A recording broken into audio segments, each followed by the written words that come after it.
varied clientele walk through my door every day. There are benches along the river where people often sit and watch the world go by, or the more active types canoe or take trips on riverboats. Chester is a great place to live, and despite the British weather, people regularly queue up for the boat trips in front of the cafe, often wearing cagoules and carrying umbrellas, determined to make the most of their leisure time.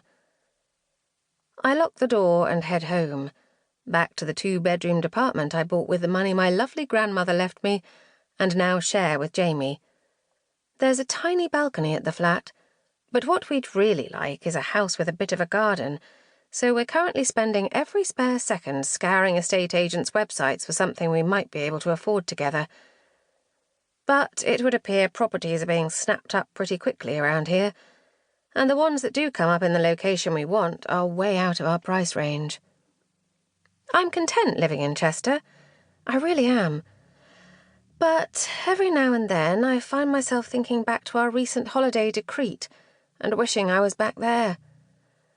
I guess everyone feels like that after a holiday, but heading there always feels like going home.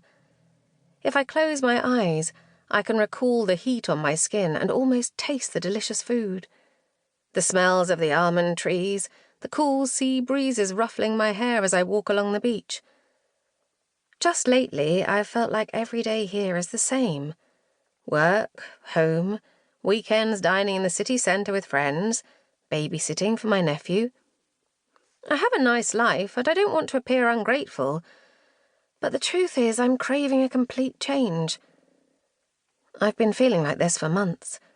I've been to Crete 6 times now, and every time I step off the plane the pull is so strong that I feel like I've come home. Is it simply a fantasy to think that one day I might actually live there? Maybe so. But it never did anyone any harm to hold on to their dreams, did it? Chapter 2. I push the key in the door, and the first thing I do is release my hair from its high ponytail, dropping the band on the light oak table in the hall and letting my long, curly blonde hair bounce free. I make myself a brew, then head into our neat lounge and fire up my laptop to see if any new properties have come onto the market today. But there aren't any. Nearly all of the recent ones are either unsuitable or under offer, so soon enough my cursor hovers over the Property Abroad section. I click on Properties for Sale in Crete, where a new addition springs up before my eyes. It's a 2-bedroomed house in Hernia that needs a bit of TLC, but looks sound enough. It even comes with an olive grove and a generous piece of land. Viewing these properties is just a little daydream I have, something to fantasize about, but which I always keep to myself. But then my eyes clock the price, and I'm staggered. It's an absolute bargain. Scrolling through the interior photos, I see lots of old-fashioned-looking rooms, but it's definitely a good house. Okay, the garden is like a jungle, and there's an outbuilding with broken windows and grass growing through cracks in the floor, but it has so much potential. And the outbuilding is a bonus. It could be turned into a living space, maybe even rented out.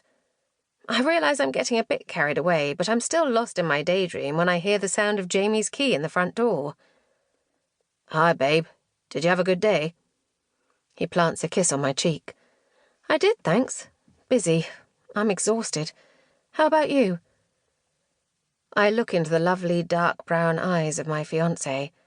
He has matching dark brown hair and a neatly trimmed beard. Every day I can't help but think how handsome he is. Jamie's one of those popular blokes who gets on equally well with men and women. Everybody loves him. He could probably have his pick of the local ladies.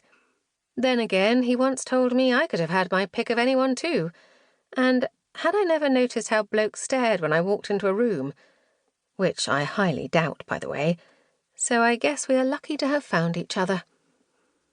"Oh, all right," he continues as I follow him into the kitchen. "That new boss of ours is a right tit, though." He sighs. "He's winding everybody up." Jamie opens the fridge and glugs some orange juice down straight from the carton. "Including you?" "A bit. He's got no sense of humour, not like Jack did." Nobody had a bad word to say about his old boss, Jack, who had recently retired.